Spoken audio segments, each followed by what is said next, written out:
And our children have just been an afterthought, I think, during this pandemic, have been failed by a government that was swifter to open pubs than it was to reopen our schools.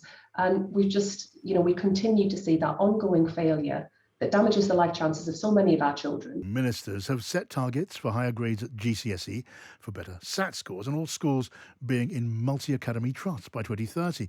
In their long-awaited schools white paper, the government promised wide-ranging reforms to England's messy and often confusing school landscape, as it's been called. The white paper sets a new ambition to increase the national GCSE average grade in English language and maths from 4.5 in 2019 to 5 by 2030. Let's talk to the Labour Shadow Secretary of State for Education, Bridget Phillipson. Bridget, good afternoon to you. Hello, good afternoon. Tell me your thoughts on this white paper, first of all.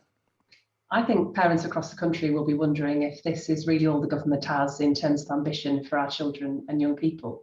We've had 2 years of disruption coming out of the pandemic. We can all see the impact it's had on children's learning and development, on their mental health as well. That's why Labour set out a really ambitious children's recovery plan that would provide breakfast clubs, after-school activities and small group tutoring for all of our children that need that extra help. Yes. The government have said nothing new today on any of that, which I think is a big missed opportunity, but ultimately it's our children and our country that will lose out as a result. What about the basic target of higher performance in English and in maths? I mean, that is a sensible, defensible position, is it not? Well, no one would disagree with that. I think a grounding in the basics is absolutely essential for our children in maths, in reading and writing. It's crucial, of course it is, but it's no good just coming up with these numbers and not having a plan by which you will deliver them. And we do know that obviously many children have lost out significant learning during the pandemic, have fallen behind, and there's nothing additional there to make, to allow for children to catch up. But this isn't just the pandemic. Going into the pandemic, there was a big attainment gap already. It was heading in the wrong direction where it comes to young people getting GCSE level qualifications, and that gap is particularly growing when it comes to our most disadvantaged young people. So it's all very good and well setting targets, but you've got to have a plan to deliver them, and there was no plan today. Right. Now, but the target to see all schools either in a trust, a multi-academy trust, or to have plans to join one by 2030. What do you think of that? Because academies, that was a big policy, a big priority for a past Labour government, wasn't it? I think what parents are most focused on and what I'm most interested in is making sure that we get great outcomes and really good standards in all of our schools for all of our children. Yes. I think that's what matters most. I mean, Labour had a tremendous record from government where it came to delivering, really world-class education for our children and making big improvements right across our school system. The government's way of doing this is very different to the way that Labour had approached it. But again, today with that 2030 aspiration, it's not even really a target. It's not clear how we get there. The government are planning to consult on much of the detail.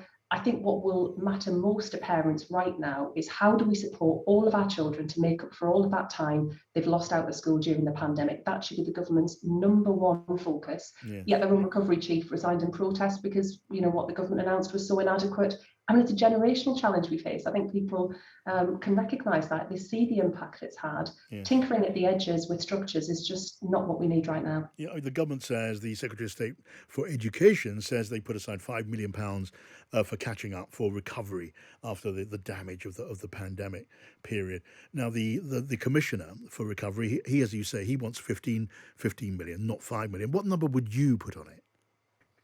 So we acknowledged the work that the Commissioner had done. Labour's Children's Recovery Plan was of that order. It was what the Children's Catch-Up Chief had recommended. So that would involve breakfast clubs, after-school activities, small group tutoring and mental health support in all of our schools. I mean, it's vital we do it because we know how much children have lost out. But actually, it's essential to the success of our country, to the success of our economy. Investing in our children and young people is the right thing to do.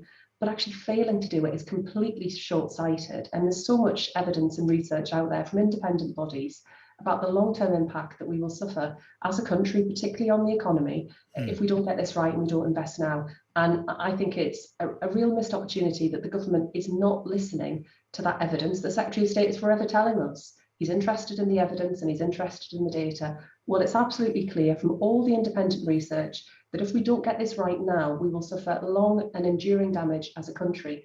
And that's before we come to the impact on our children. Yes, the proportion of schools in the good to excellent category under Ofsted Ofsted ratings. That has risen significantly, hasn't it, Bridget? And that's, down to the tremendous work of staff working in schools. They've worked so hard during the pandemic as well, gone above and beyond, and have just felt often ignored, overlooked.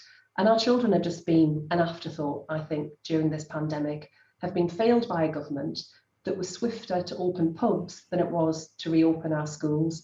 And we've just, we continue to see that ongoing failure that damages the life chances of so many of our children, particularly the most disadvantaged. But I think all parents can see the impact it's had on our children's well-being. And that's why, the government should have set out a really ambitious vision for the future of our country today, not, this kind of hollow set of measures with no plan to deliver it after 12 years in government.